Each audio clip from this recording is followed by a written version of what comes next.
So, for those of you who don't know me, my name is Jeremy Reisig. I'm from Elk Rapids. My mom is right here, along with my wife, Barbara. And we've been part of the EOI events for many, many, many years because my dad, Greg Reisig, was a big part of the EOI events. And in 20 years, so let's give it up for my dad. I have these two songs to specifically dedicate to him this evening, to bring him into the room and to invite his energy to come in here with us. And so he was a big part of it, and we've been honored to be a part of it for all these years. And I was actually reflecting on it today. EOI was such a big deal that my dad would put on like a nice shirt and not wear a hat. Like it was, and he only did that for like really nice dinners when my mom made him do it. And so like he would like do it with excitement for EOI. And there are some epic pictures of him up here with no hat on. It's like really one of the rare times you see him in pictures other than like really like I'll say professional or highly respectful environments where you cannot wear a hat as a gentleman.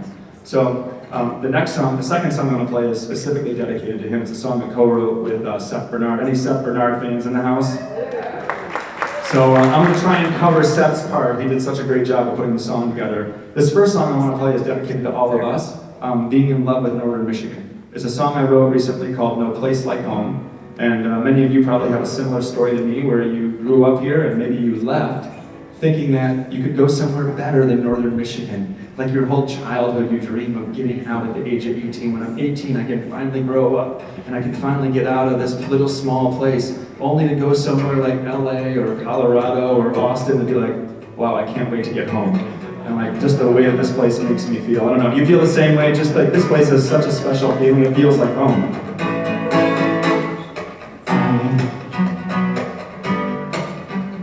I've loved you since the day I met you. You got the beauty in the way that you move. You show me the seasons, you're giving me meaning. You got me grieving tears in my eyes. There's so many reasons my love for you deepens. You've been with me every step of my life. 'Cause there's no place like home.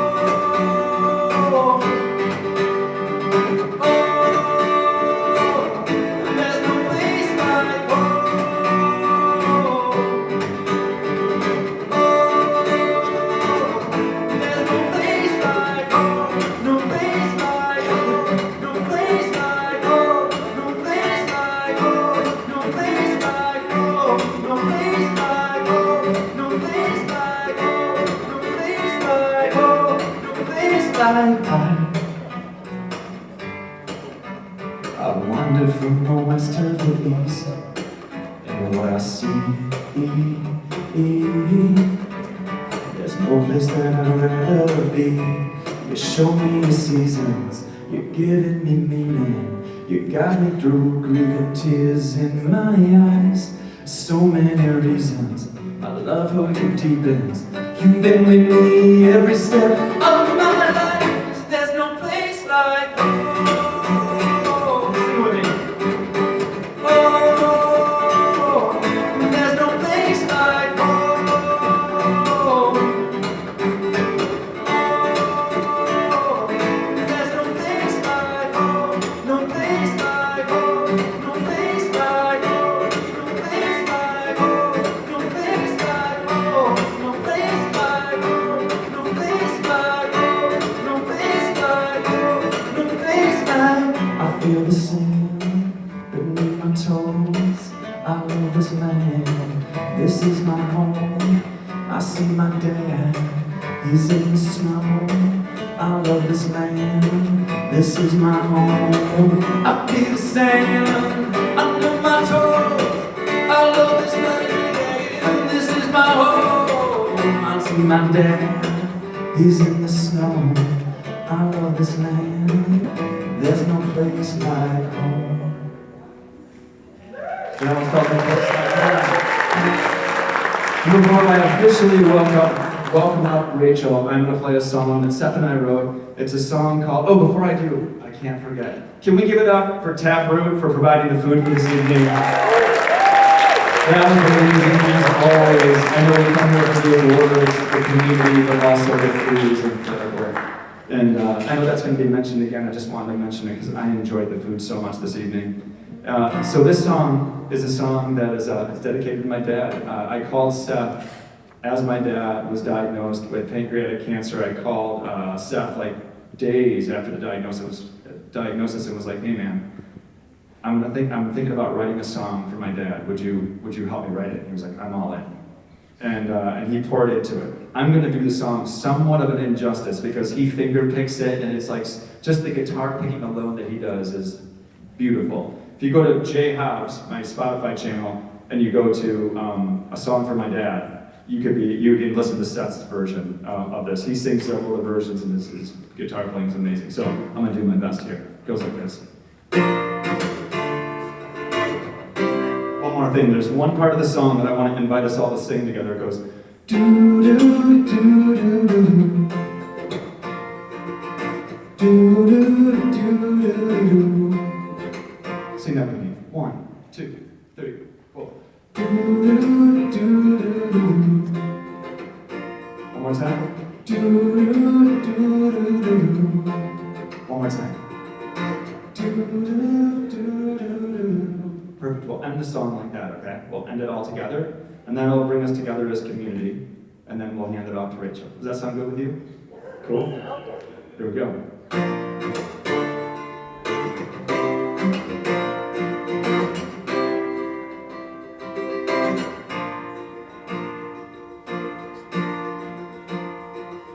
A child of the windy city, he traveled up to the lake country, fell in love with paradise pines.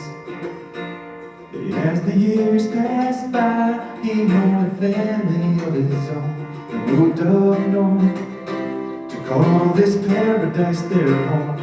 Well, he helped me see what one man can do.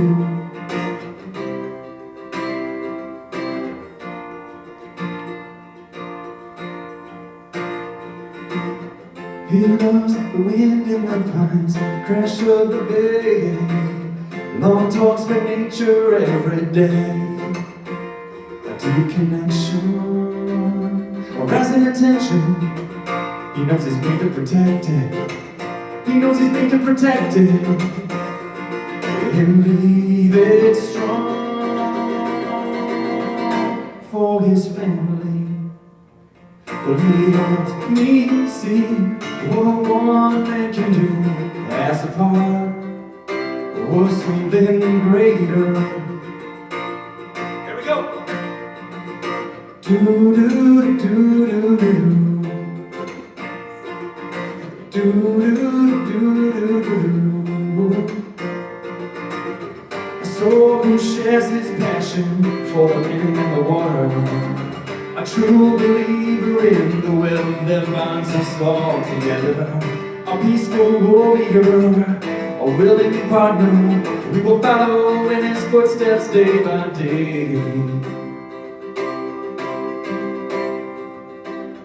Love is all around him, friends and family. Looking out the window, knowing he will leave memories and stories. Songs he leaves in me. All things must pass, but he's leaving for us seeds. With the love of his life by his side in the lake country. And he helped me see what one man can do as a part of something greater. As a part of Mother Nature. Do do do do do. Do do do do do. Do do do do.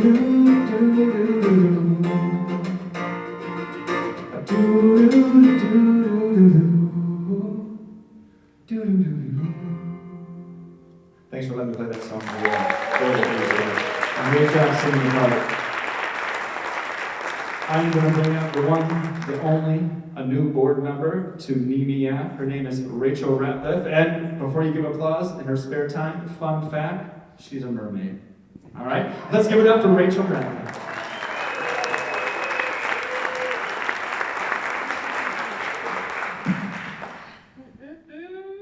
Hello.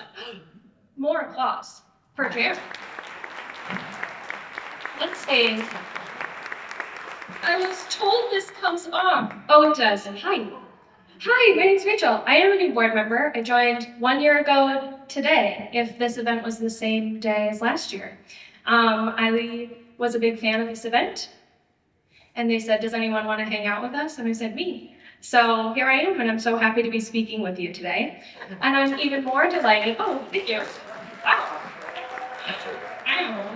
I'm even more delighted that they trusted me with a microphone. I love a microphone. Since I was a wee one, I enjoyed using my voice. And I am grateful that I have matured beyond using this voice to scream at boy band concerts. And now I'm able to lend these pipes to more cooler causes that have more impact on the community. And that's what we're all about tonight, is celebrating and uplifting the voices in our community who are working towards conservation and preservation of our beautiful resources. So very happy to be in this room with you and with all of these accomplished people celebrating a good time. That's what we all need right now. So, first and foremost, we thanked Taproot, and I'll thank him again. And I want to give a huge shout out to NMC for letting them, allowing us to rent this space, and Maria for blasting my voice to you right now. She's in the sound booth.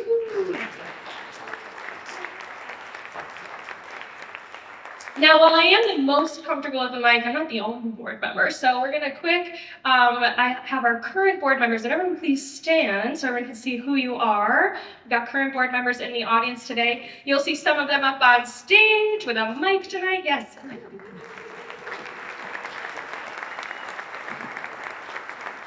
Thank you all for encouraging me and everyone in this room to use their voices.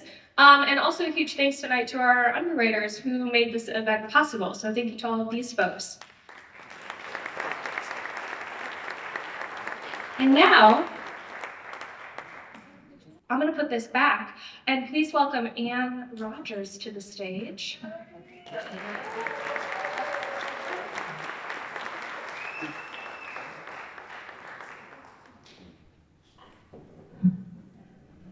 Most of you, or many of you, knew Holly Bird. And if you didn't, you're about to learn something tonight later on. But right now, I'm going to ask for a moment of silence in her memory. Thank you. Our speaker tonight is Brad Kick, and I'm going to tell you a little bit about him so you understand where he's coming from and why he was selected. He's co-founder and co-director, along with his wife Amanda, of the Crosshatch Center for Art and Ecology, which is celebrating its 20th year this year. It's a nonprofit that envisions communities which are grounded in justice and where people connect with stories, music, art, shared work, and food, and where the economy and culture are rooted in restoration of the earth and its people. I've known Brad for probably since he first showed up here. He had a little bookshop that traded in used books in a little shop behind the old Milliken store. And that's how I first got to meet Brad and Amanda, and I'm very pleased to introduce him to you and to let him share all of his wonderful ideas. So please give him a welcome.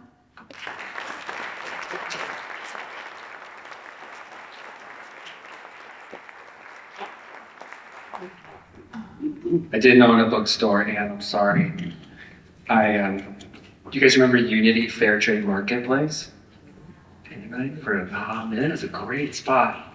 And we had a single 4 foot by 2 foot bookshelf that we created a little lending library of all these great place-based and art and learning how to do all the cool stuff books. And we learned the most valuable lesson you can learn as a library, which is that books go away and they never come back. It's like, I think we lost 20% of our books in the first year. So, return your library books, everybody. Thank you, good night.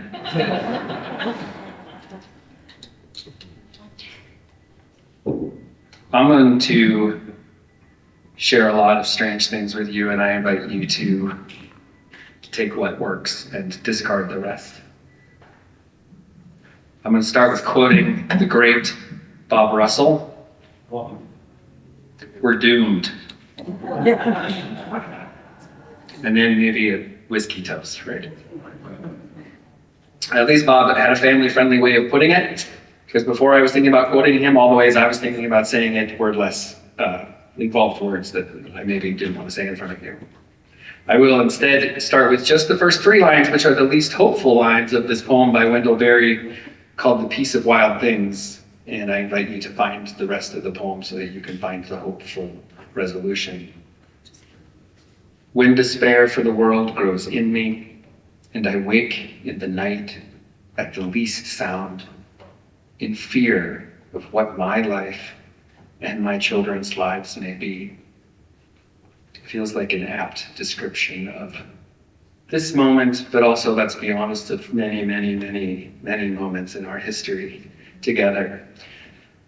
So I'm going to pivot from there to say, in this 20 years, and thanks for the warm introduction. In the 20 years of doing this work, 3 big blessings. The first was a realization early on, and I don't know how or why I was blessed with it, but it was that cynicism was not a tool that was ever going to serve me, and it was never going to serve my community. That I needed to be hopeful in order to be creative. And I needed to be creative in order to be hopeful, and I didn't want to live a life without either of those things. The second blessing is standing at the back of the room by these doors over there. Her name's Amanda Lynn Jones Kick. She's been my partner in this journey.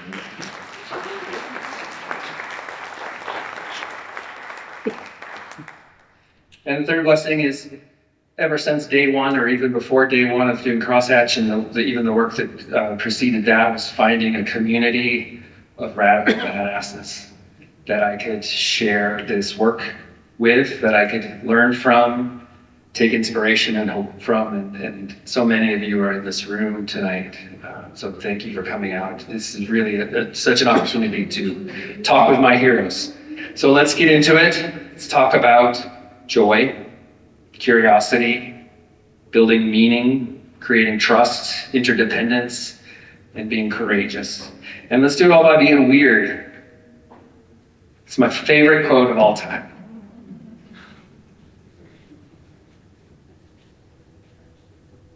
I like to think about, one of the great tonics for me is thinking about the weird philosophical side of this work and the context of this work and this life.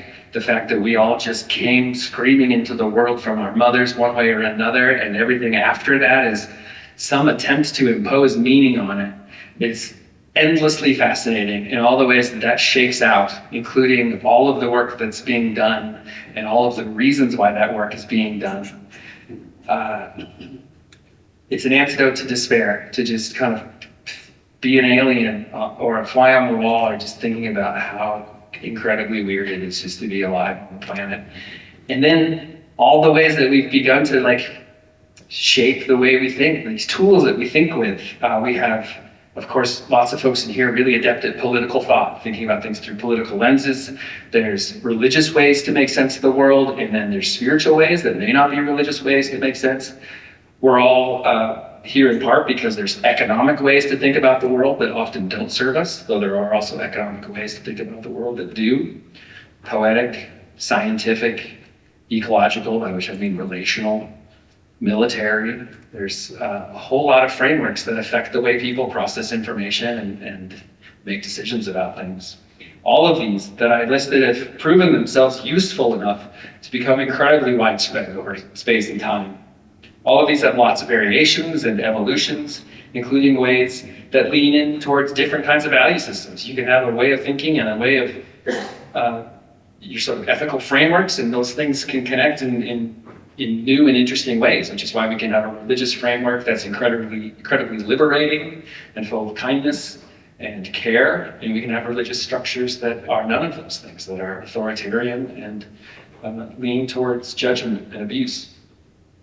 All of these have jargon, shorthand just for the in crowd. All of them have baggage, every one of them, and they have long histories.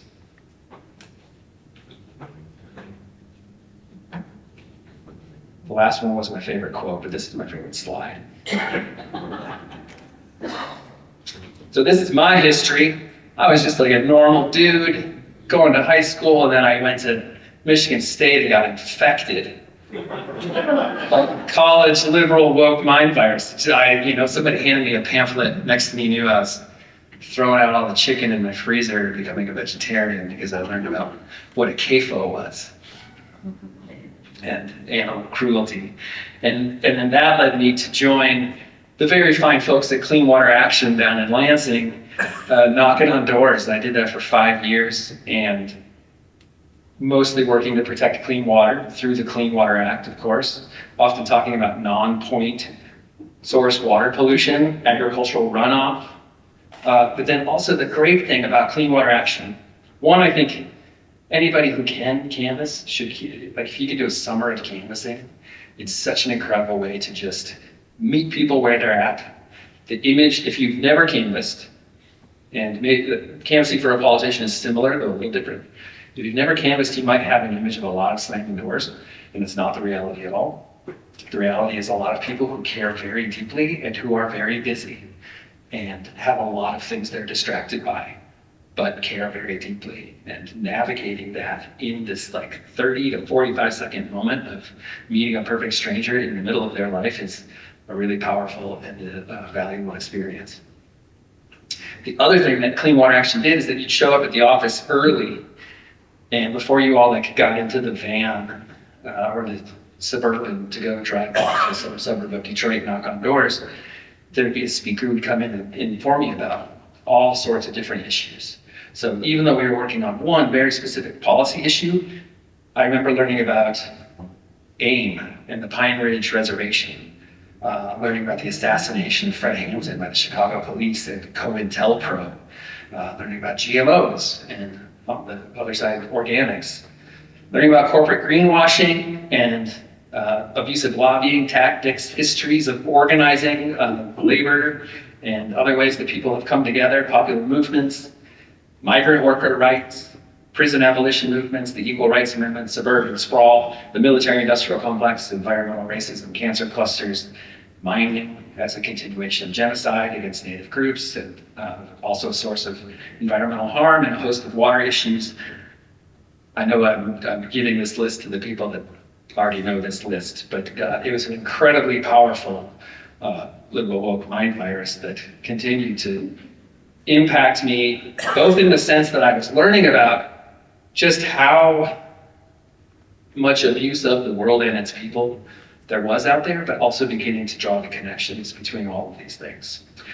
Seeing how they move together, and then that got me thinking about how we can weave together something ourselves and do it differently, but that we had to do it in a way that was similarly or more so comprehensive than this mass tangle of issues that we were fighting against. I also despaired, right, as I'm sure everybody in this room has at some point in doing this work, about the power, money, and influence of those people for whom power, money, and influence was what really mattered to them. But then some things happened. One was the realization that looking at the history of environmental work is that parts of it got much harder, right? Like the beginning of environmental work was, you could point to the river and you could point to the pipe that was flowing into the river. And it was really, I don't want to say the fight was at all easy. The fight was still very hard, but the ability to create the visuals for people, to really let them see what was happening, save the river, save the owl. You could point to the clear-cut landscape. You could point to the bulldozers. there was a lot of that sort of early environmentalists like save this, save that, and it was right there in front of you. But then over time, I was thinking about like with so many of these water campaigns right now, it's almost like good if the tap water looks really bad. Like you sort of want the tap water to catch fire or be all sludgy and brown, because otherwise, like if the tap water looks really good, it's just harder to make the case about something because people are very visual. That's how we respond. So that kind of messaging, and then with acid rain and of course climate change, even the groundwater non-point stuff we were talking about, they got harder to visualize, often more subtle, often the terrible effects took much longer. And so I was seeing that in this work, we had sort of passed the phase of like the big pipe. The corporations got smarter than that and had to get into talking more about what the scientists could tell us. And that then opens up a door to disparage. First, the scientific process, then the scientific institutions, and then now we've reached the point where we just cast doubt on the notion of science as being an effective tool altogether. I don't mean, of course, this room, but that's where we are at as a culture. The second one, and I've had this conversation a number of times with my colleagues and old friends from the canvassing world, was that the victories were short-lived, right? We're seeing that absolutely right now.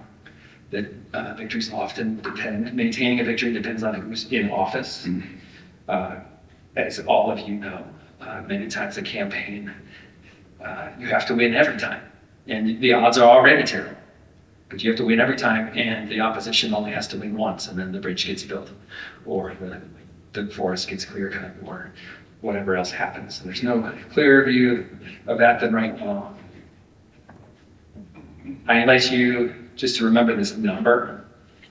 I think it was on NPR today, and it was, if you just search for Executive Order 14270, this is the recent one from called the Zero-Based Regulatory Budgeting to Unleash American Energy, where just about every federal policy that I've ever worked on, and many, many more, are set up to be sunset unless they can be basically all the work that we've all done over the last 50 years to create complex federal legislation to protect things that we care about. Now you have to do all that work in the next 4 months again, or else it'll just be shut down.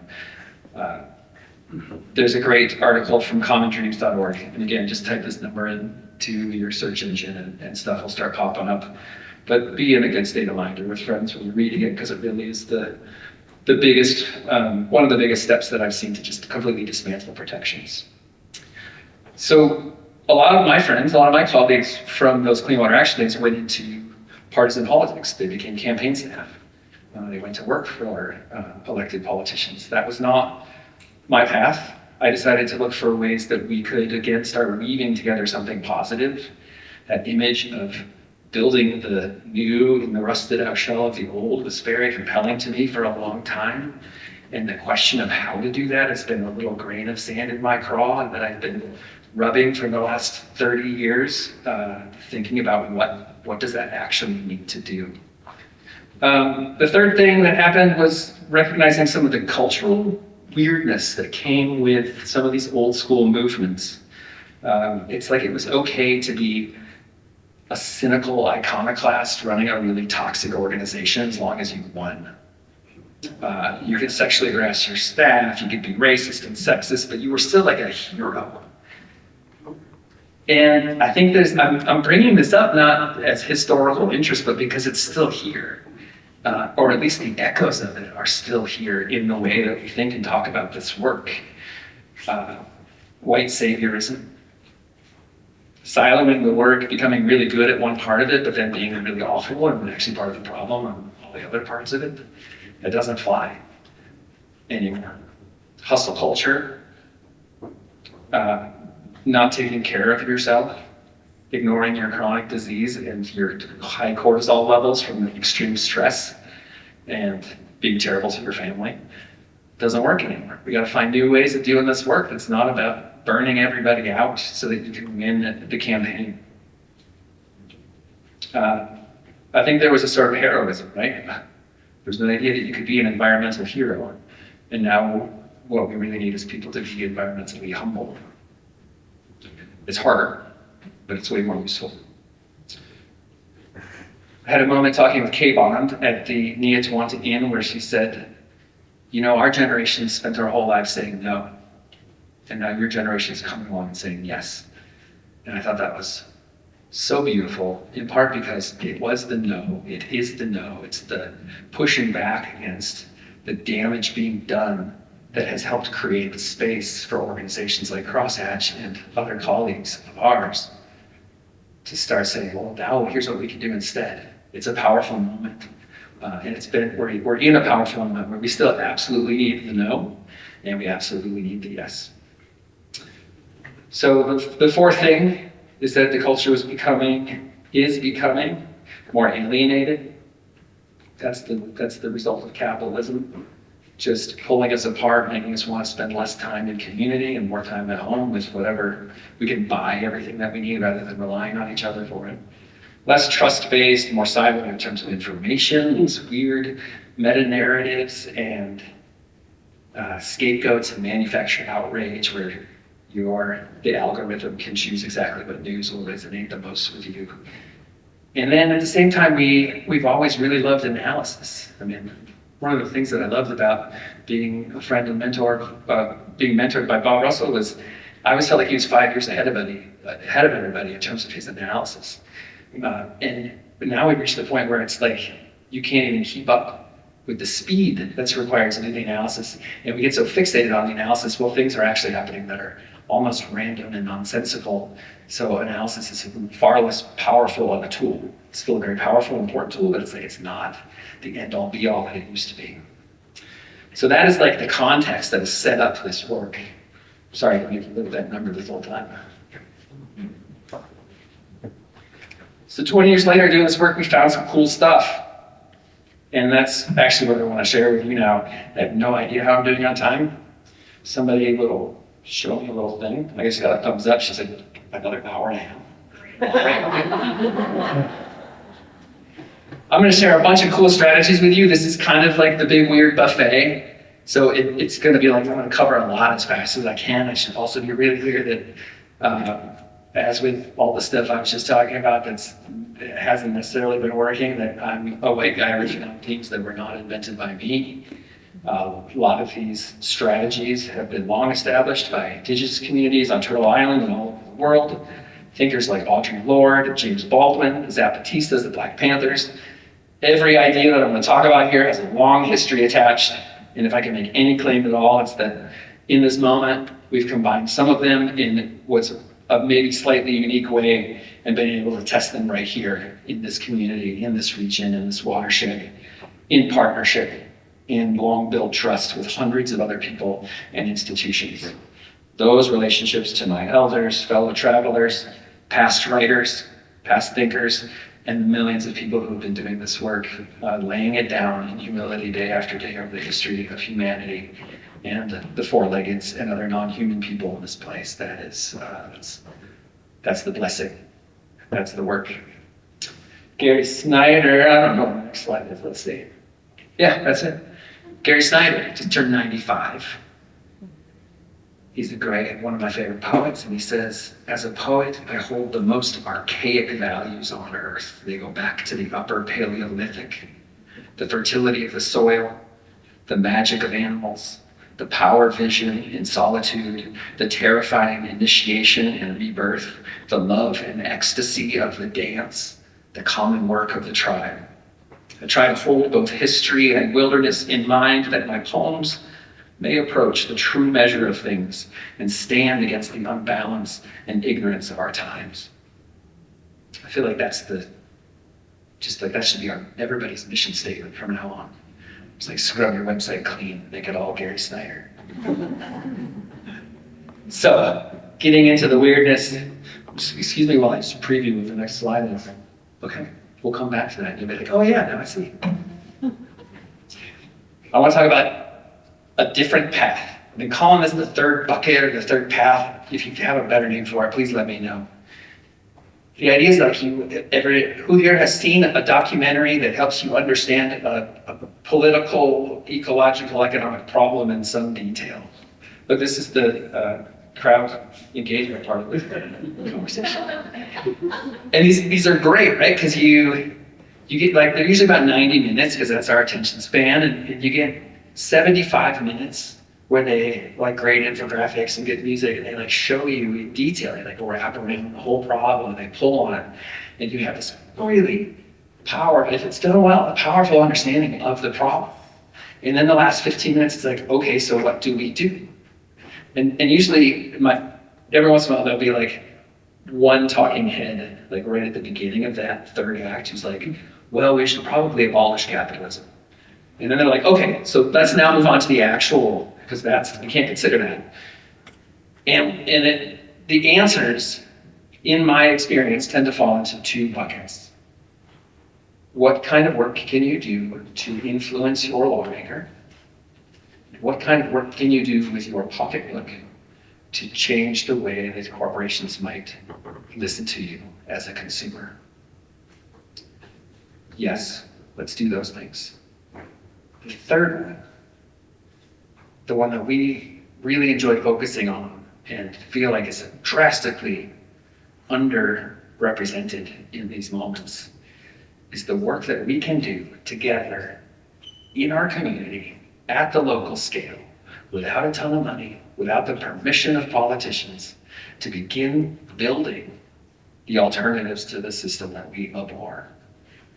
So I watched the one about fast fashion, and it's pretty clear, like you can lobby your lawmakers to have more stringent, I mean, really in that case, at that moment, you're like now talking about the WTO, about having some international power to regulate sweatshops, or perhaps you can do it at like the campus level where like, okay, we're not gonna buy, our campus shirts are not gonna be from sweatshops. So that's kind of the political level. At the consumer level, of course, you buy fair trade, you don't support the worst sweatshops, you look for alternatives. But then the third is like, what about making our own shirts? What about, what we talked about is we have neighbors with sheep, who's making socks.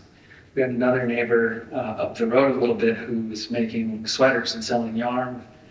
Grovenzi's got the fiber shed going. Of course, we all know the problem of clothing waste. So now we've got a chance to maybe interrupt the supply that's going through Goodwill and becoming, going overseas, and start doing more repair. There's really just in that one category, we could probably sit down together for an hour and come up with 60 different initiatives that we could do that could be led by 3 people and have 20 volunteers and a minor investment of like $10,000 or less in equipment, and start actively building an alternative. And then if it works, you don't scale it up, you scale it out. You share the model with the next watershed over or 10 counties down, and you help them kickstart their own version. And now you've got 6 of them in the region, and then you've got 20 of them in the state, and they're all doing it a little differently, and you get together once a year, talk about how you're doing it differently, and you learn from each other. This to me, I know I'm speaking about this pretty abstractly, but this to me seems, it's the whole reason I'm here right now, standing up here, is to say that this kind of work is drastically underutilized and we need to do more of it. And there's so many opportunities to do more of it. I also want to talk about remembering. Sally, who can't be here, as many of you know, just is recovering from surgery. She's back at the Ecology in resting. She asked me to tell you a story about after Pete Seeger died, there was a great benefit, or a memorial concert at the Inside Out Gallery. And I was there talking to her, and she brought a big rock. And I said, "What's big rock?" And it looked like I had just beat my wife. Sorry, that's a terrible joke. Looked like I just, pooped on the carpet. Let's just say no. It was not a good look from Sally. Like, how can you not know what Big Rock is? Like, you've been in this work. And so then she explained to me what Big Rock is, and I imagine most of you, if not all of you, know Big Rock. I mean, NMEAC was kind of founded on the Big Rock nuclear power plant fight. And then the next day I was sitting in the sauna with Gerard Gabrowski and Bernie Ware, and told them the story. And that led to this whole conversation about how there's such an opportunity. Like, we think that the kids these days all want to go work for Google. That's what I remember him saying. And that the young people are like so ready to step up and rock it out and be part of this activist community and be in this work with us. But they need to hear these stories too. And a lot of these stories didn't make it to the first 5 pages of the newspaper. Some of them didn't make it to the newspaper at all. So we started a project called the Long Memory Project, where elders who've been doing work together in community around issues like this gather for a weekend with young artists and tell the stories of that work together. And then the artists go into a short residency period where they create new work based on the stories they heard. So it's not about archiving this information. It's not about putting it somewhere where no one will ever see it anyway. It's about creating new art based on these stories and about that generational transmission of this incredible work. The other, we're in the buffet portion now. So now you're moving, that was the potatoes au gratin, and now we're at the ham sandwiches. When Crosshatch started, we were unplaced. We didn't have a home. And so the thing that we really, like, we had always imagined ourselves as a center, like on a campus, in a building. Like Grove-Edsay has this amazing space, and the Niatawani Inn has been a center for many of us. So we were always required to be a guest in someone else's space. It's the best thing that ever happened to us in terms of building the community, having to be a guest, having to work as a guest, having to learn how to work with others, and just bring what we could to the table instead of being sort of the host and so having the power of being like at the center, being on the margins, doing that work from a marginal space creates a lot more trust, helps you open yourself up a little bit more to the possibilities of not being in charge, which is kind of what we all need to learn. Learning about place, building our place, doing those things at the same time. And then the big one for us, because so much of our work was about putting people's butts in seats. You can talk to the NMEAC organizers about 5 minutes ago, about wanting to fill a space, right? How do you get people to show up for stuff? It's really hard. So we were looking for what made people hungry. Here's what we found. One is that people have a very complicated relationship to religion, but there's a lot of things that churches used to offer that people are still really hungry for. A notion of the sacred, a sense of community, especially community without judgment, shared work, music, finding meaning in the work. People are looking for community. Our very first event was called Relocalize, and it was a gathering, pre-conference, the Bioneers Conference, where people very clearly said they want to reconnect. They want to be with people. They don't want to be with people who are toxic and terrible and want to talk really bad politics, but they want to be with people who otherwise want to share in this work. They want to feel useful. They want to be creative. They want to reconnect to the living world. They want to learn how to trust again, how to do things of value together. And they want some places that make room for anybody, that can accommodate people who have different neurologies or physical disabilities, or who are just maybe the people that wouldn't show up to your dinner party. They're looking for hope and they're looking for joy. They're wondering where we're going. People aren't worried that we're doomed. It's fair, so it's nice to have a community of people that can help you sort of process that. There's a sense that we get, so we're one of the partners at the Illuvion, and if you haven't been, please come and see a show there because there's something really magical and powerful. I don't know what the word is for it, but there's a sense of just connecting you to the sublime that a great artist can do live in a small space, and people are hungry for that. We're all hungry for those moments. And then belonging. I think a lot of us get stuck chasing status, and I realized, like, on a bad day when I wish I had better social status, I realized that what I'm actually hoping for is a sense of belonging, for people to just see me for who I am, not to see me as somebody who's awesome, just to see me. And I want to just talk about entanglement, almost there. This idea of like liberating yourself liberation's a strange word for me because it feels like my belief is that we are all entangled in systems, and you cannot unentangle yourself. It is impossible to be disentangled.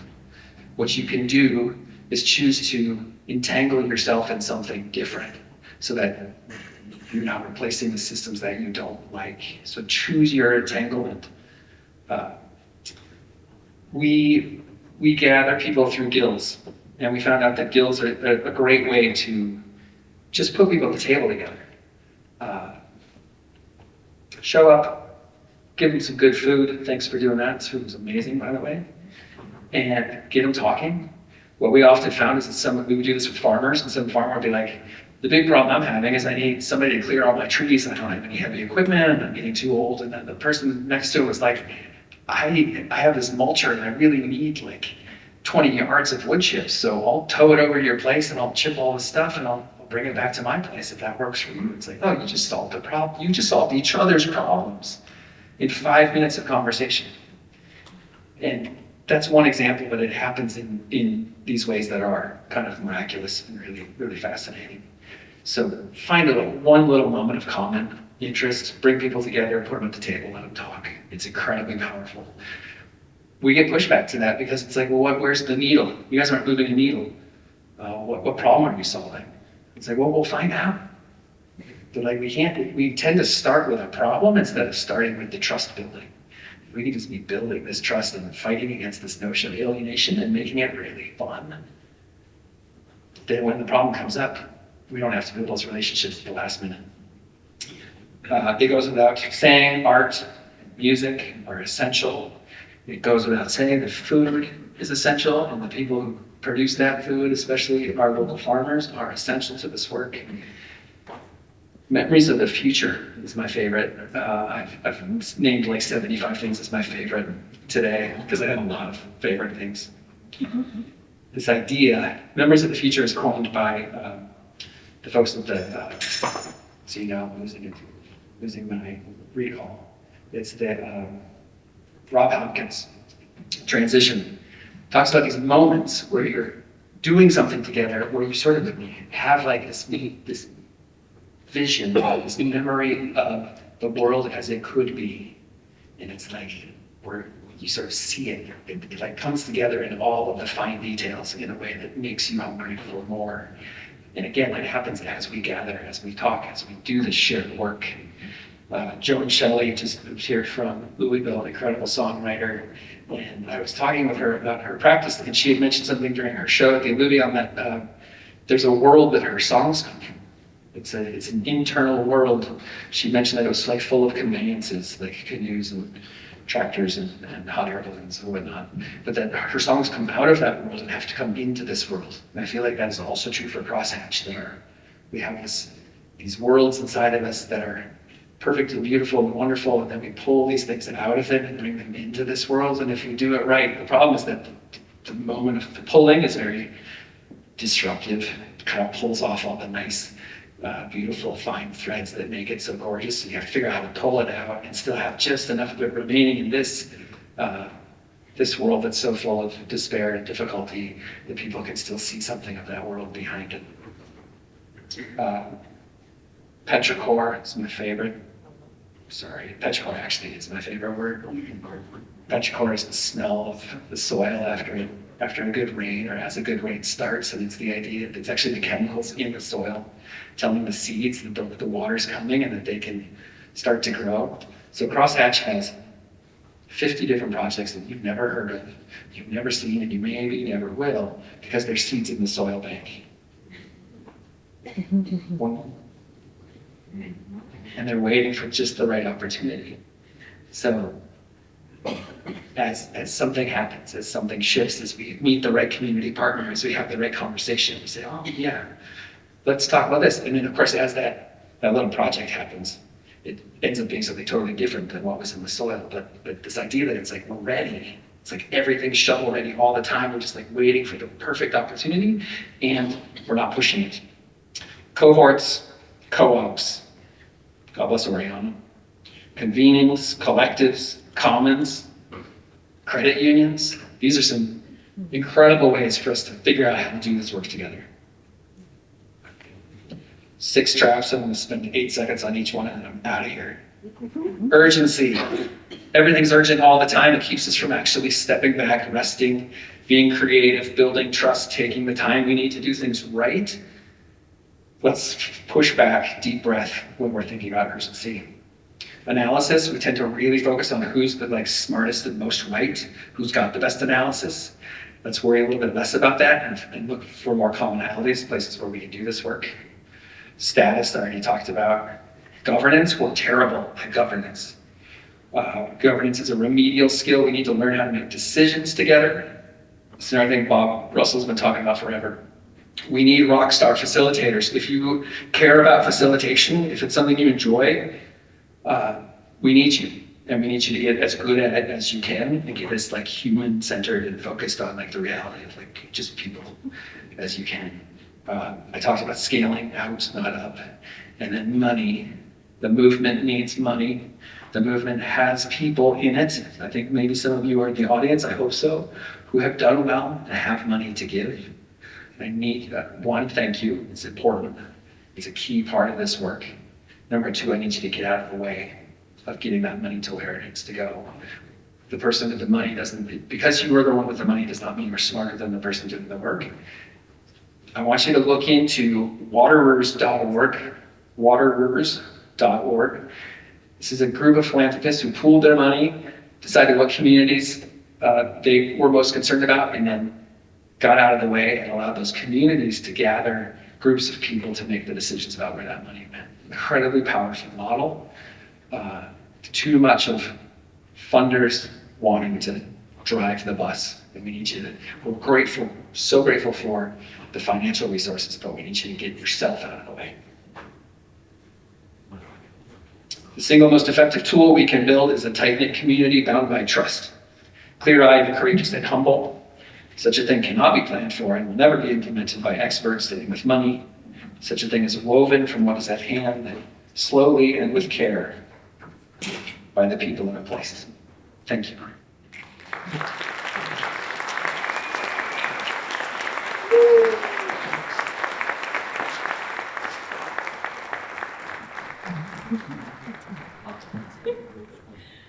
It gave me thank you so much. That was incredible. And I could have listened to it for at least another 10. It gave me no joy at all to give you a 5-minute and then a 1 minute. I am so delightfully lucky to be friends with many fantastic communicators, a few here who are in this room and are also familiar with my 5 minutes. Oh look, I see one right here.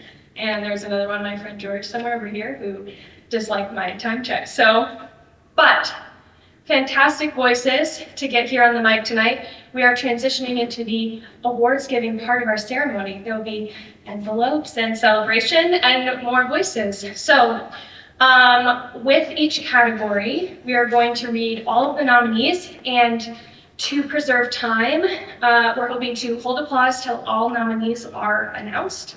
And then in our recipients, come on up. You are granted 4 minutes. You may use any one of those, any one to all of those 4 minutes if you'd like. And we're excited. So our first awards are being presented by my good friend Maddy.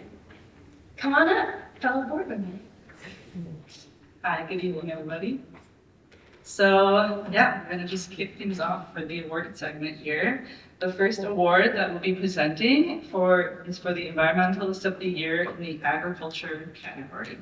Our nominees are Adam Brown with the Grand Traverse Conservation District and the Great Lakes Incubator Farm, the Lively family with the Lively CSA and Neighbor Food Market, and Daniel Marbury with Crosshatch Center for Arts and Ecology.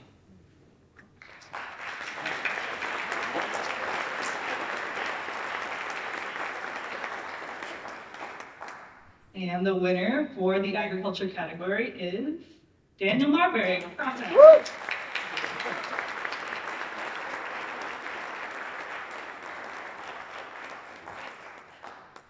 family obligations tonight. Hi everyone, my name's Brad Kick. I just have about half an hour. Daniel couldn't make it. he asked me to, since he knew I was going to be here, to accept the award in his place. And I want to use the opportunity to say how grateful we are for Daniel as an incredibly smart, really good analysis, but also just an incredible network builder, somebody who cares about people so deeply, and it's a real honor to accept this award on his behalf.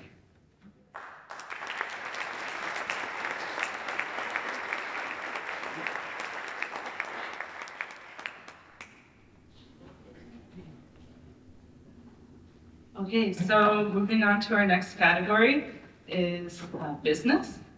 And our nominees for this category are Doug Mansfield with Mansfield Land Use Consultants, Larry Mobby with Mobby Sparkling Wines and Peninsula Housing, Ellis Wills-Begley and Sophie Pachelko with Bailcraft, and yeah, that's the nominees.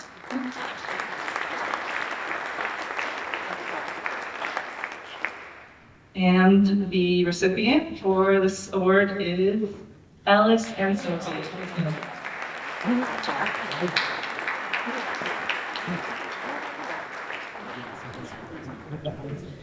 Hi, I'm Sophie. Hello, I'm Ellis. And we're making building components out of straw bales in structurally insulated panels. Trying to make housing affordable and healthy. There are so many toxic materials in the building industry that have proliferated for decades based on the petroleum industry and funding and in oil, and we can't keep doing that. We have a long way to go. We've come a long way. We are so grateful for mentors and leaders and pioneers in this community. Thomas Hirsch, by far the most astounding in this area, for introducing. We're just so grateful. And yeah, there's a lot of work to be done. So.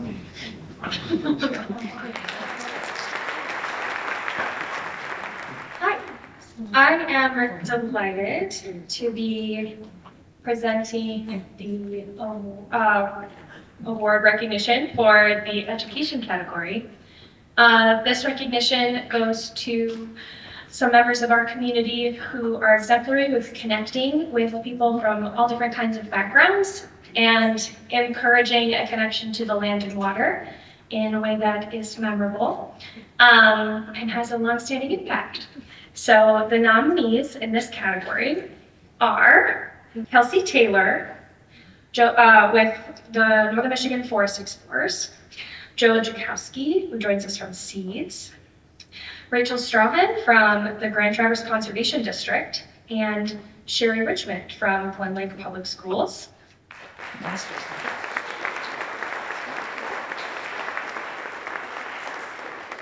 Thank you to you all for the incredible work that you do in connecting people to land and water and reminding all of us that we are a part of a larger system. And our first recognition goes to Joe Jaczkowski.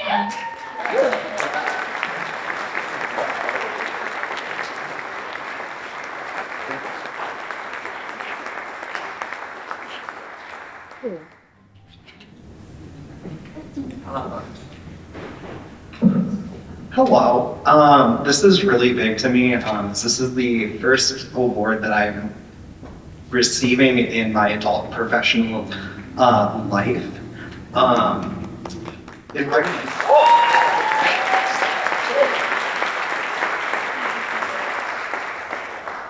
Environmentalism to me is something that goes back to my childhood and being raised in Scouts BSA. To achieving the rank of Eagle Scout and pursuing an education at Saginaw Valley State University, where I had a lot of educators that helped me to learn the style that I wanted to use as I grew into my educating career, because I knew that that was an area that I wanted to get into.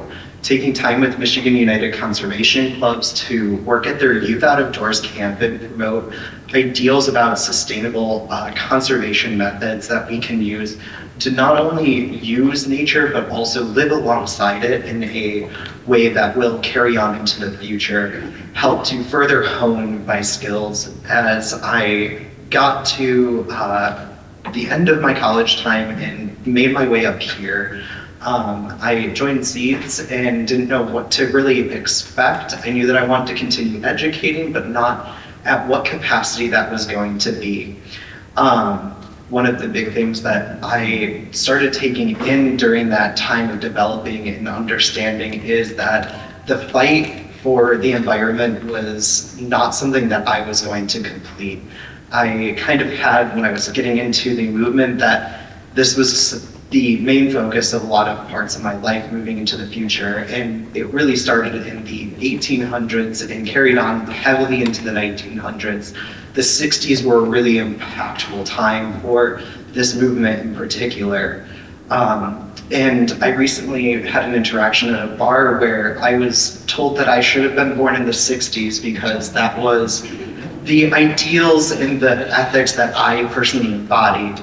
And I kindly looked at the individual that I was conversing with and reminded them that no, I was not meant to be in the 60s. I am taking the lessons learned and the education gained from the individuals that are in this room today to understand where I need to be taking my steps into the future.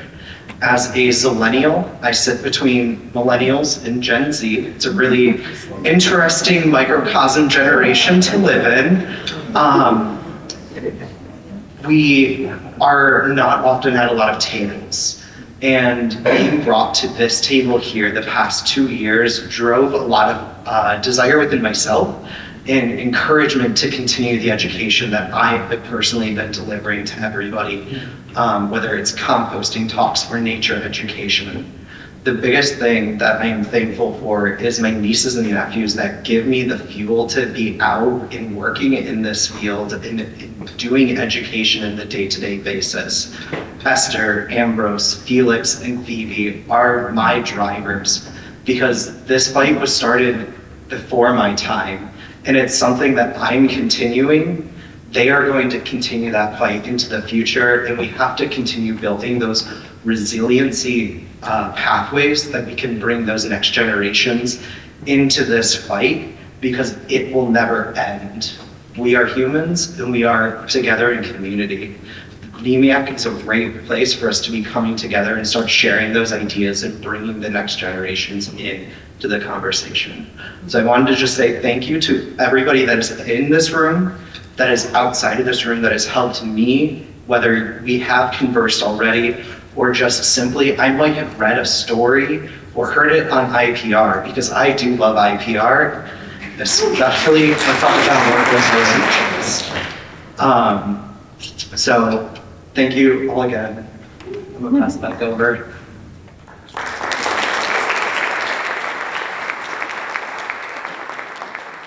A little surprise, a recognition so nice, we had to give it twice. We have a second recipient of the Environmentalist of the Year in Education, and that is Rachel from the Grand Traverse Conservation District.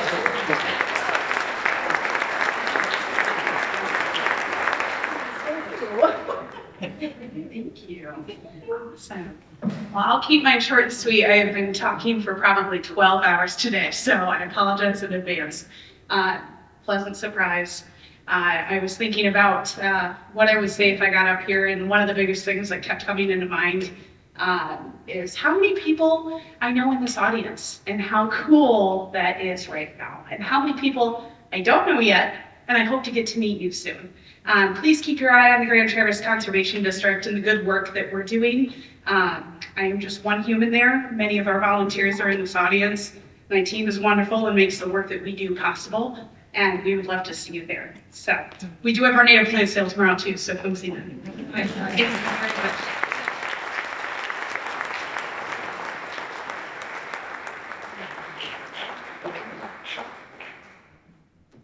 Awesome.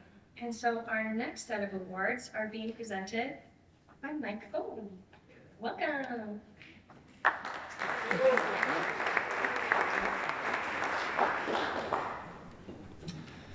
Good evening, everybody. I have the honor of announcing the nominees for Environmentalist of the Year for Grassroots groups.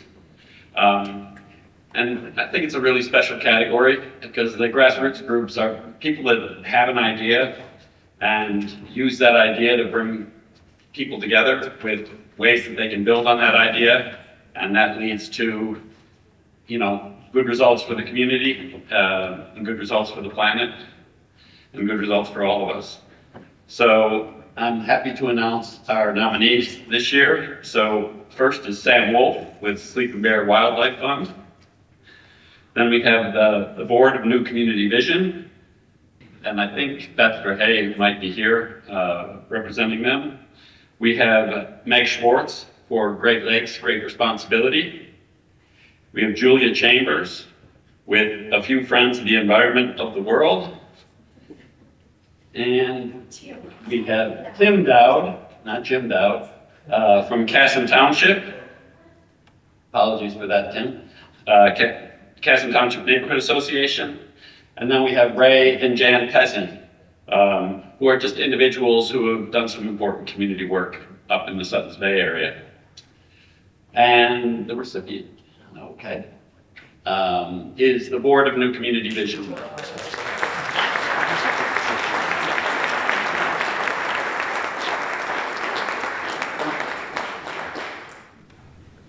Thank you so much, NMEAC. This is really special for us. We're new as a grassroots initiative and very much a grassroots initiative. This is on behalf of 5 of us. Who is this board? New Community Vision, Johnsontown, Kate Ogle, Dale Lurch, Andy Thomas, and myself who are with you here this evening. And I really also am glad you highlighted, Mike, the importance of this category because indeed these efforts are often not the name recognition headlines, and yet what it takes to tackle some really of our big environmental concerns. And that was our beginning, was 5 people in the grassroots area of Northport mobilizing together to forge a positive future for about 200 acres that had been through contentious development threats for decades. Many of you I know in this room were involved in various ways across those decades. We tried to come together to say there's got to be a way to stop the cycle of contention and forge a positive future. And that positive future is today Mashkigaki, returning ancestral land to the tribe. And we're also extremely grateful to the partnership we were able to form with Grand Traverse Band for accomplishing this milestone.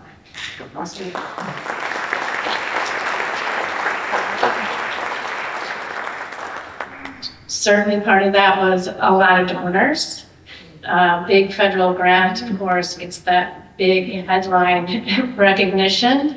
But there were also hundreds of private and local foundation back to this grassroots category, donations, many generous people, even many down at the $25 level. That has really been a community mobilization effort to get this done.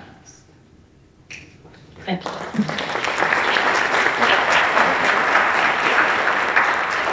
Of course, our success with the Grand Traverse Band and partnering with them, but we also were successful because NOAA, National Oceanographic and Atmospheric Administration, gave us $7.5 million. And had we not done it by Christmas of last year, we would not have been able to receive it this year. So we just got under the wire. And but like Joe, I wish I had been born in the 60s too, because I'd be 10 or 15 years younger.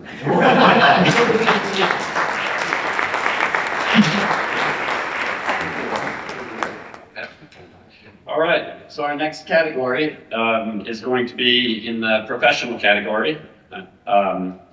We have 3 nominees.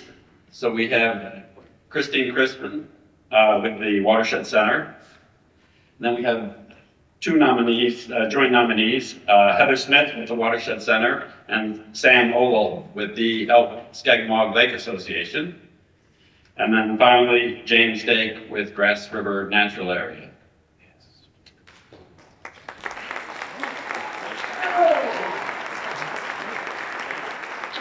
happy to announce the recipients are Heather Smith with the Watershed Center and Sam Ogle with the Technical Relationship.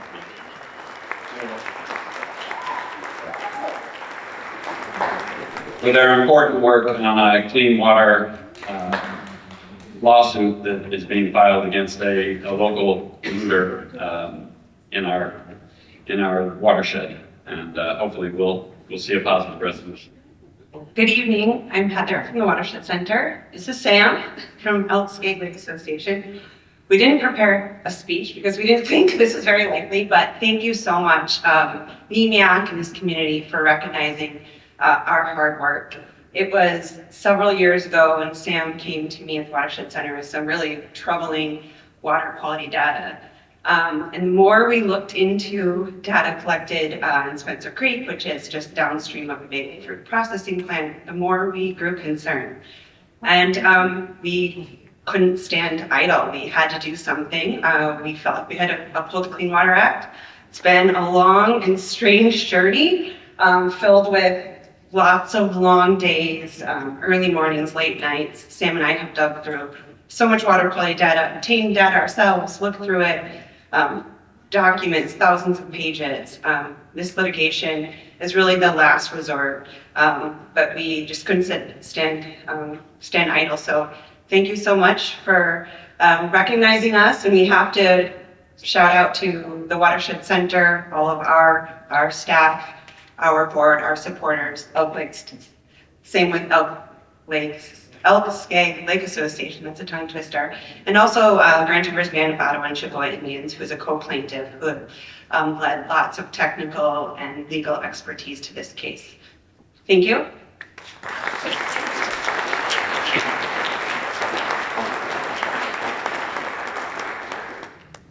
Hi, I'm very honored to be able to present the Public Service or Public Office Environmentalist of the Year. The nominees are Ellie Johnson of the Leelanau Conservation District and Chairperson Sandra Witherspoon of the Grand Traverse Band of Ottawa and Chippewa Indians.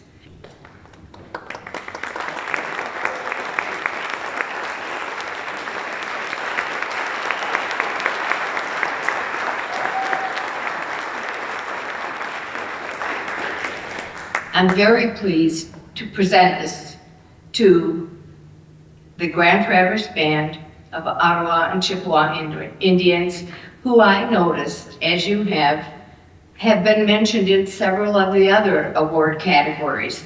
If anyone is leading Michigan with environmental issues, it is the tribes.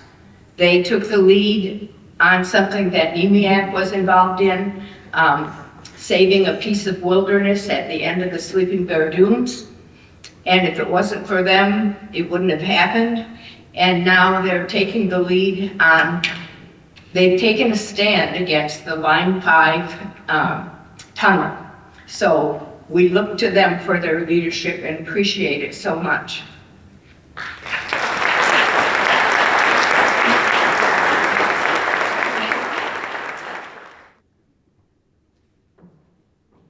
Miigwech. Ani uju Ozawa Anakakwe, Jaczkowski, and Odam, Odawa Nishnabe Kwayandao, Wikwidong and Donjaba. I just want to say a big thank you for recognizing the Grand Traverse Band for all the work that they have done. Our chairperson was not able to be here tonight, but I kind of put it as I felt like I was forced to come, but the reality is I'm very honored to be in this room full of everybody here that has done so much work for the environment, and very grateful for all the hard work that our Natural Resources Department puts in, and realizing all of the elders, like Hank Bailey, who is here with me. He has worked in our Natural Resource Department, and he is also currently serving in our Natural Resource and Environmental Committee. And the one thing that the chairperson did acknowledge when I came here to be here for this was how much work everybody has put into doing this, to bringing this together. people that aren't here that a lot of times get overlooked for the amount of work they put in, people like Brett Vessel. You know, he did a lot of the heavy lifting, and not only the heavy lifting, but also the educating of people like myself in this public office, so that we are able to vote and to stand up and to speak on matters like this. But the real truth is our strength is coming together because we all have to live here. This is our home, and we all need to work together to try to get to a common place. And the other thing that to me is really big about this is sitting as a tribal counselor. This is my 7th year. And when we get grants that come up and when we're working in conjunction with other partners throughout the community, because as some other people have recognized some of the other things we worked in partnership with, a lot of times we don't always get recognized for that. And that's something that the leaders notice, that we put in the work of our employees getting the grants and the work and helping on this. And so the fact that this community is able to recognize us and give us the recognition for coming together and doing this together as a community, that's a pretty big thing and a big honor. And I know it'll definitely do a lot to help hold up those that are doing the work that sometimes feel like they are not noticed or recognized, because it isn't always an easy fight, as anybody here who has done this kind of work knows that there's a lot of losses that go along with the wins. And so, miigwech.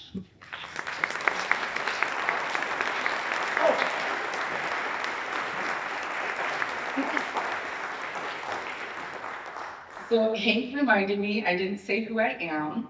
My name, I said it the language.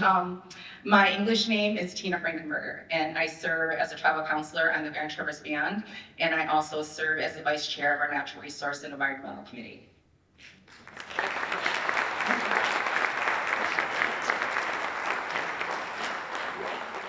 She kind of wanted me to say something, so I'll take a second. Anyhow, it's a great feeling all the time, every time I come to these recognitions, because I see so many faces and organizations that I've worked with throughout the years. You know, so these are the kind of people that keep me going. I'm 75 years old, with my partner back there, and we were talking and found out we were both born in the middle of the last century. So we've seen a lot of things change in our lives. And I've seen a lot of things change in my environment. And most of it has not been for the good. But, you know, to be able to be a part of a bunch of groups that just in the last, since our federal recognition, and we've been able to sit at some tables. We've been able to assist other groups in trying to change the environment around us in various ways, and it's actually working, and we all work together. We're going to end up with a better spot for our great-grandchildren. Be good.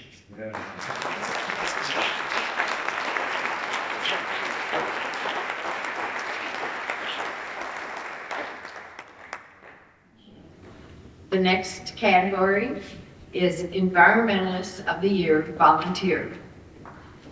And the nominees are Jill Egan from Inland Seas Association, Vickie Olsen, Sierra Club Clearwater Network, Ziggy, Kozinski, I'm not saying it right, Kosicki, okay, from the Great Lakes Environmental Festival, Jim Kerr from multiple, including the Grand Traverse Conservation District, and Paula Driesen, Grand Traverse Regional Land Conservancy.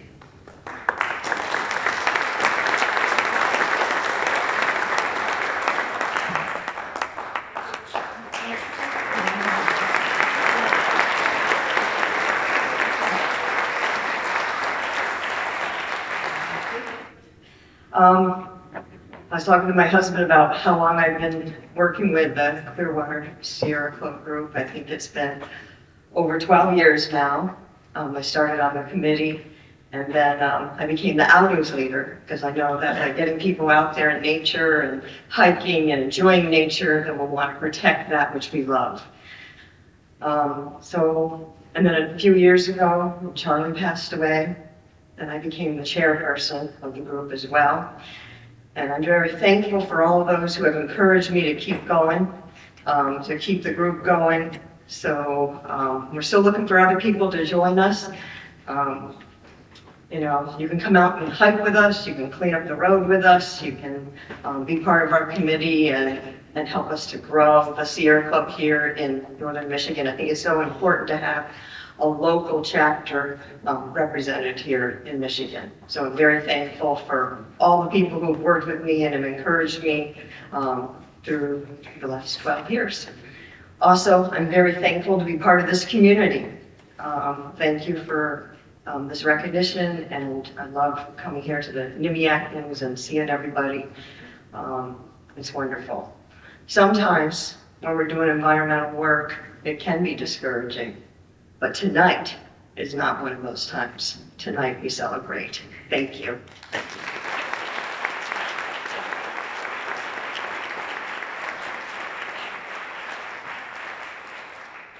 Okay, how are we doing, everybody?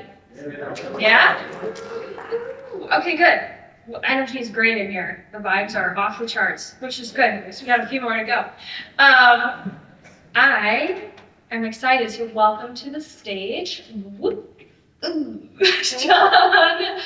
Nelson to award the Water Services Award. So come on up, John. And while you're walking to the stage, I would love to share a little bit about my first year with NMEAC. A new group of people, a new community to enter, and John Nelson was a very wonderful and welcoming friend who matched my energy with a lot of enthusiasm, and I am so grateful to be a part of this group. And if you are also feeling encouraged by tonight and you're interested in joining the team, John and I are here to welcome you with open arms. Love to have you. And I won't take up any more of your time. Please, thank you so much for inviting me into this group, and I really enjoy working with you. So thank you.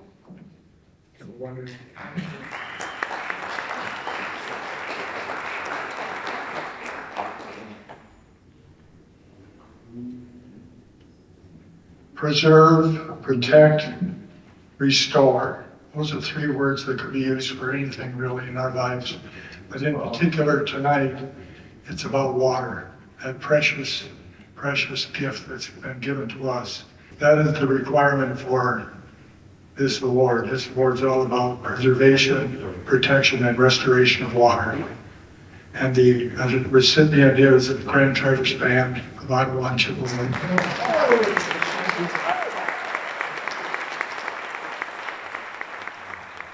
Well, I wasn't expecting this one. I was a little surprised. But it gives me an opportunity for a second try up here at the microphone. I'm still working at talking in front of big groups.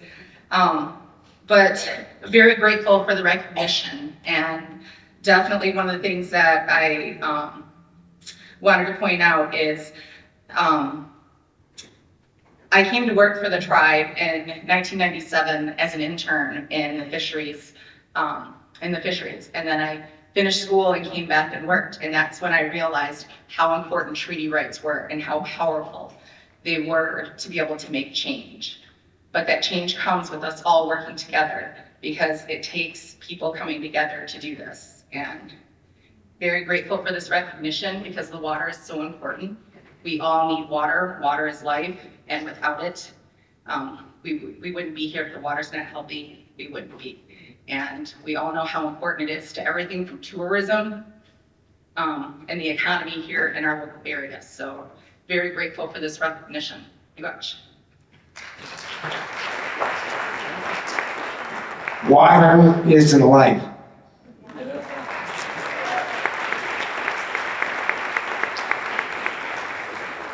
Presenting our next award is the one and only David Petrove. The one and only, who started it now the moment I met you. I don't know if I've ever told you that. Really? Now you know.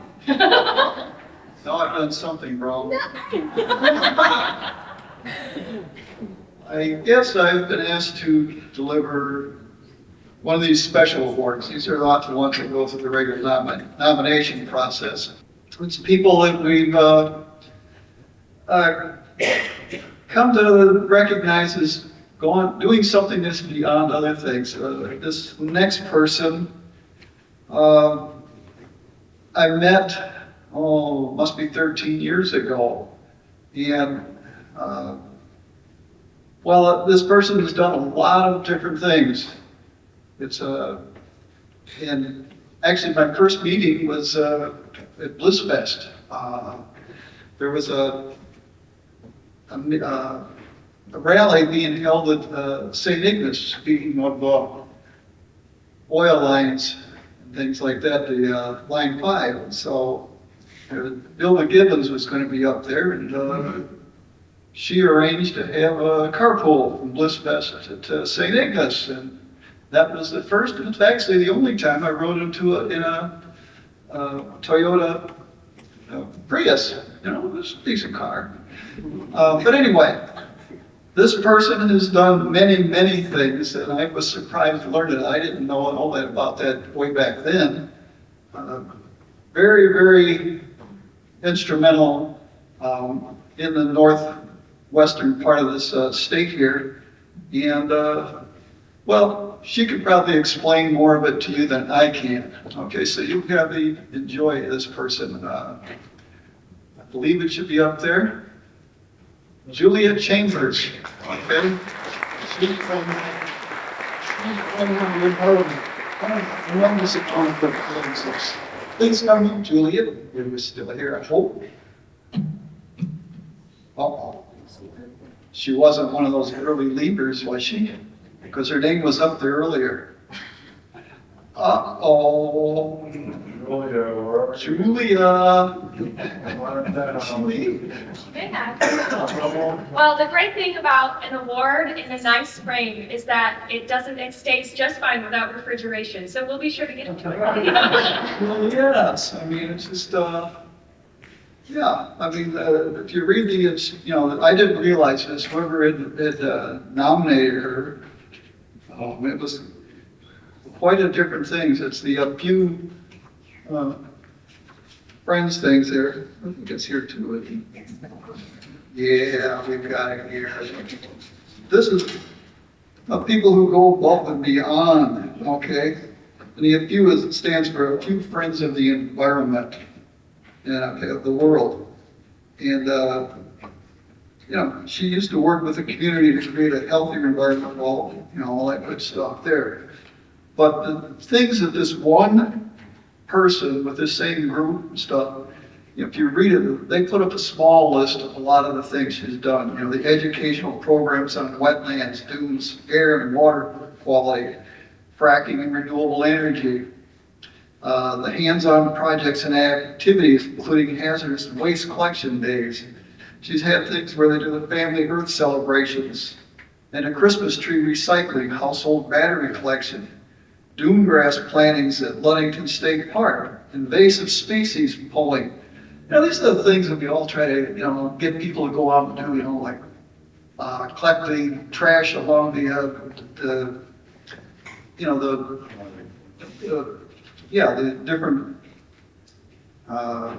beaches and stuff like that. We try to pick it up along roads. Although I'm a little bit hesitant doing that now because it seems every time we go out there, we get ticks on us. It's a different problem. The invasive species.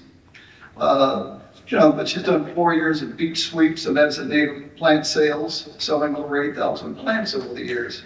And the community gardens, she's done that where kids raise food for their families in the pantries and create and are inspired by nature. And the Snakes Alive program by Nature Discovery that brings live Michigan-only snakes to all fourth graders in Mason County.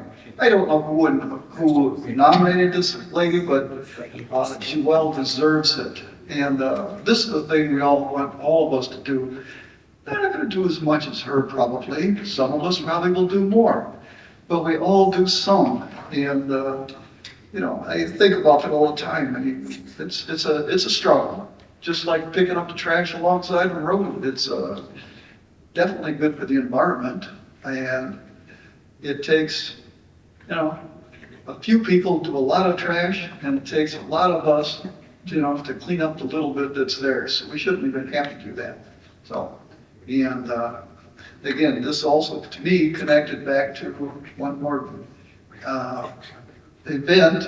And again, that's the other thing. You're connecting people to other things. Where we went, you know, to St. Agnes and heard Bill McKibbins, and there was a rally there. You know, that was going back 13 years ago or better. Talking about how long are we going to keep pushing this oil through this pipeline and waiting for a problem to happen? And they'll all say, "Oh, we thought, you know, it would never happen. We've been lucky, you know, it's like driving drunk or something like that." Well, made it home again. We can't keep running on luck, because someday, you know, something else is going to happen. So I'm glad to have somebody like this that we can honor for this, and I hope we get more people out here. We can do that again too. So thank you all.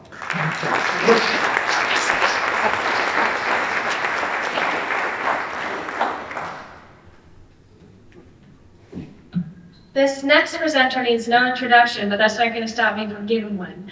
Our friend, June Thaden, will be presenting the June Thaden Service Award. She's a powerhouse in the community and formerly the event planner for this fantastic event, and she has trusted Mike and myself with making sure that you guys got food, and you said you enjoyed it, so I'll get to see you next year. June, welcome. We would love to have you present your award.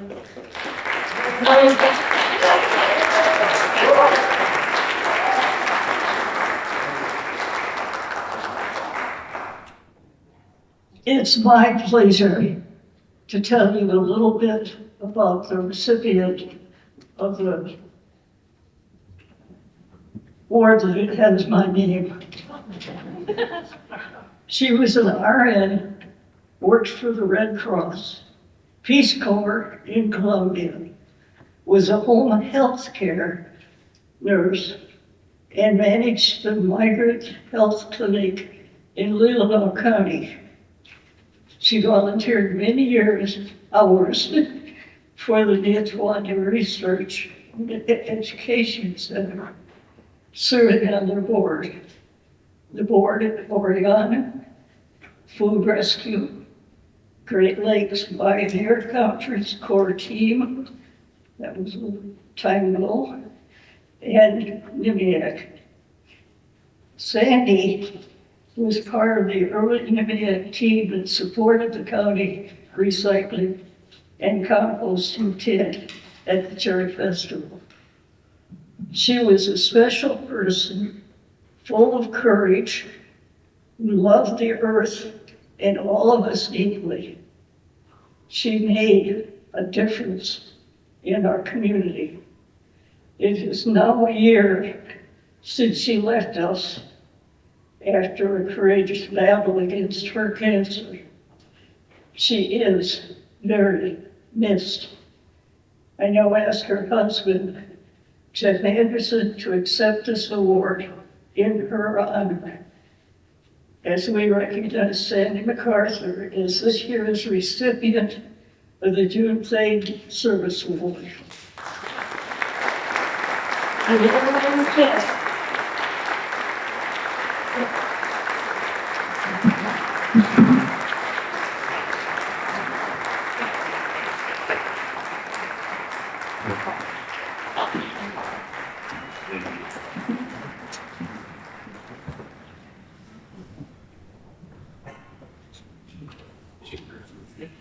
So, June, you stole my speech. Absolutely everything. So, I think that's great. But it is an honor to be recognized by your peers. And I know that Sandy would be very proud to get the June Thaden Award, the first one. she would be proud and she would be humbled at the same time. June went through Sandy's track record of volunteerism, and it was a very important thing in her life, and she always did it willingly. A lot of times she was working in the background, as people have talked about, and done very important support work, because events like this don't happen by themselves. Yeah. So it's great.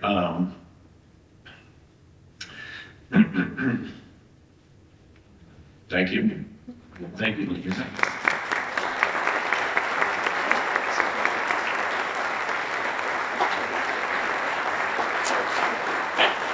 Okay, our final two awards will be presented by the chair of our organization, the one, the only, the formidable, the fantastic, the one at the end of the table at all of our meetings, and the first one I attended, I knew she was the boss. Ann Rogers, would you please come up here?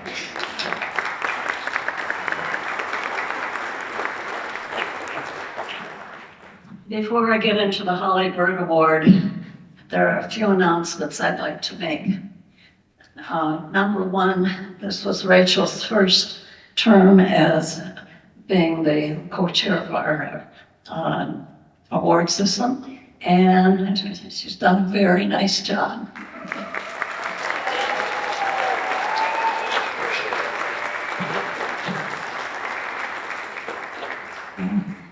I'd like to announce too, in case you didn't see it out on the table, Peter Sinclair is going to be doing a webinar in June, June 19th.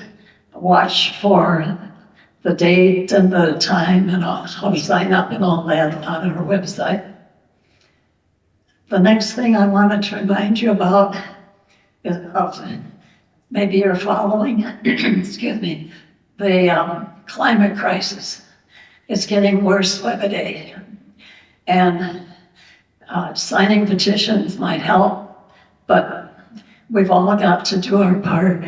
And there were some sheets out on the table that told you some things that you could be doing to help, to reduce the load on the CO2. Also, our board is getting older, as you probably noticed, and we need some new members. So please think about joining us. You can email or call or whatever. There's some cards out there with the information.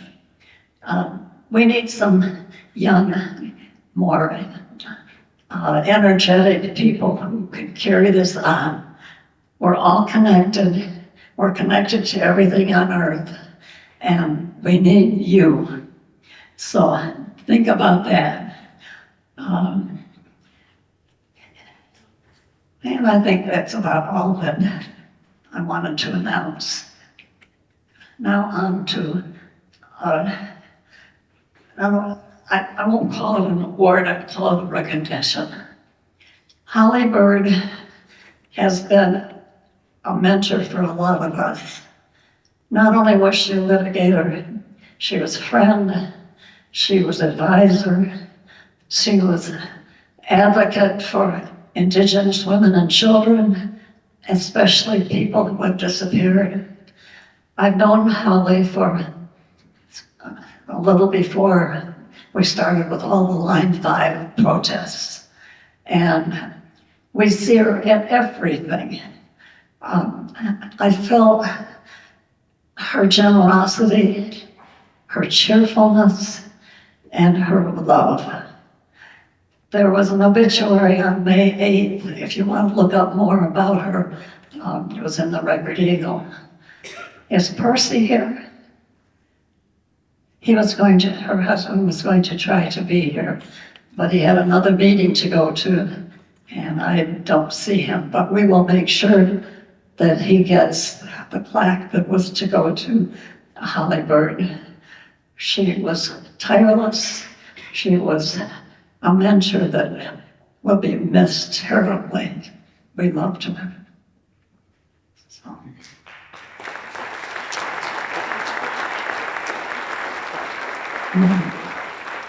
One thing that, if any of you are interested, the title track is doing a GoFundMe for her children. So if anybody wants more information on that, go to the title track site.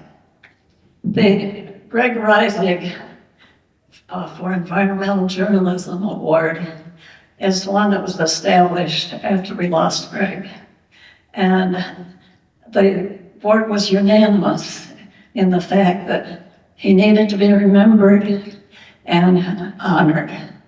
And so this year it is my honor to present the Greg Reisig for Environmental Journalism to Bill Latka.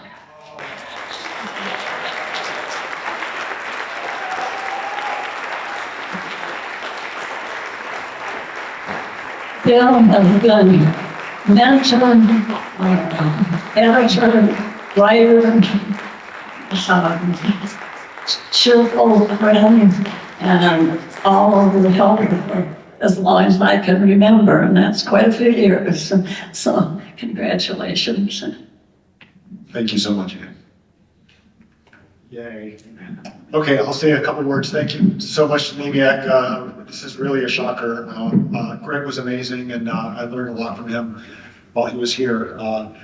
I don't know, some of you may know that I'm from Traverse City, but then moved away. I was in Los Angeles. Renee, my wife, and I were back in Los Angeles for 20 years.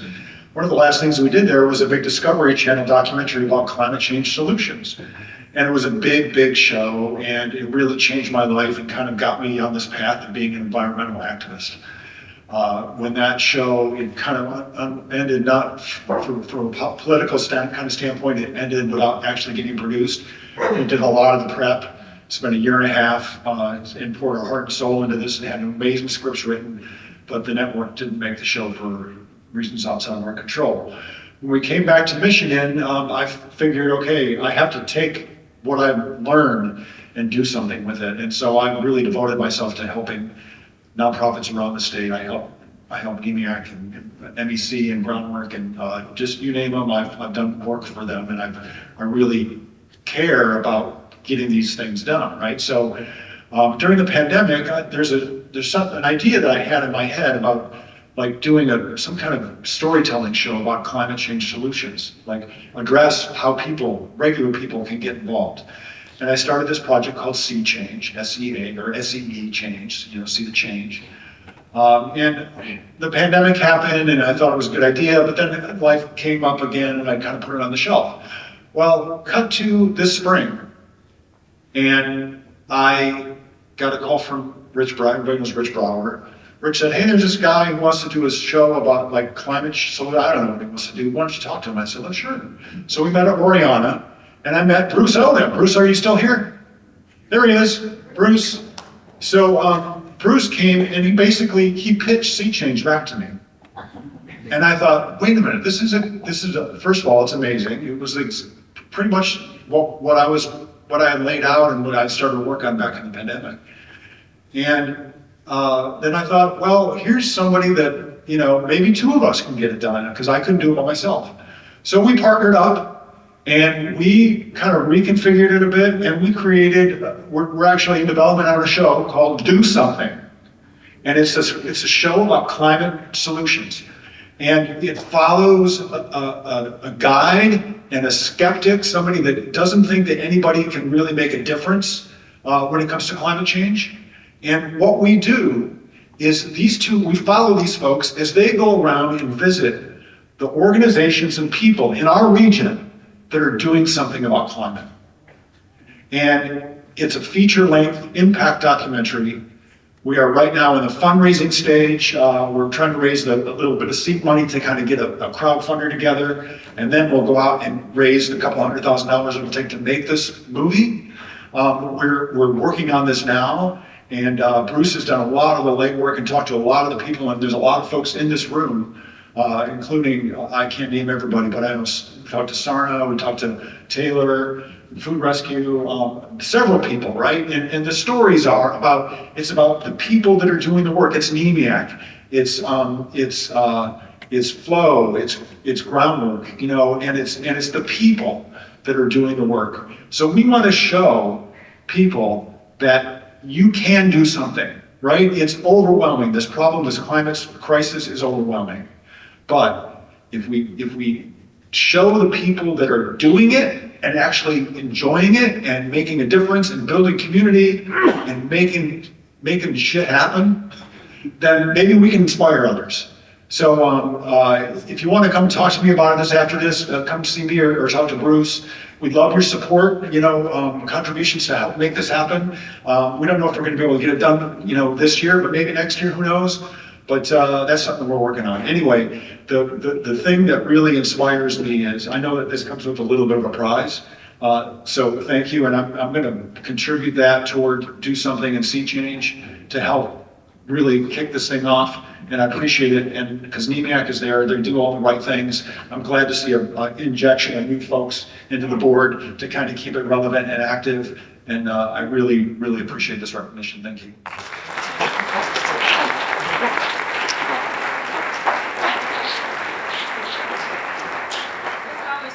Oh my gosh, you guys, 4 minutes to spare. Oh, we're doing amazing. So thank you all for being with us tonight. Thank you. Thank you very much for attending and being a part of this group, uplifting these voices and spending time in this community. There is no place I'd rather be on a Friday night than hanging out with you guys, eating taproot and talking about all the cool stuff we're doing. And so let's call it. We'll see you again pretty soon. Maybe next year. We'll see you all in the room together. Bring your friends. As Anne said, you're welcome to join us on the board. But we also have, keep your eyes open. We're awake and we've got stuff going on. We actually have a couple new volunteers here tonight. If it's not too much, if you're a new volunteer this evening, would you be able to stand up? We got new volunteers. You don't have to be on the board. Anybody? I'm looking right at you. No, we don't have to. You don't want to. You should stand. We got one over here. We got one here.